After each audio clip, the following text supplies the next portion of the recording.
trong tel có hòn bẹt cái cầm hoa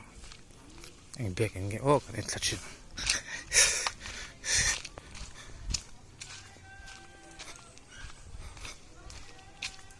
cũng ở trong hiện trường cũng được xem anh lâu vạn trong cảnh pan nó cũng hi thì là đây cái sự cả chụp là cốc này motor cái xịt bỏ này đâu cái trọ cái này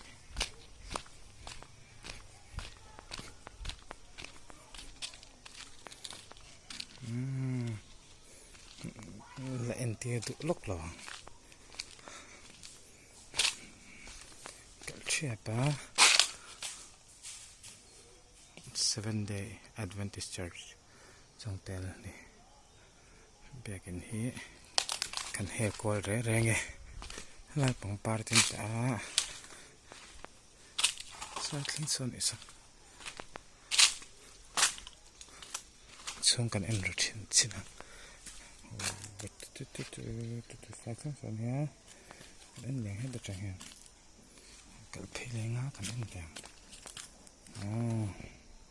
rồi cái này chung độ cái pháo đón tục nó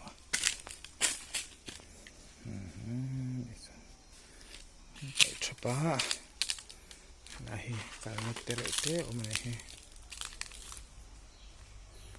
sọc sầu đấy đây hình nó bằng hawin art exhibition anh lo này đi đâu này trong tel Seventh Day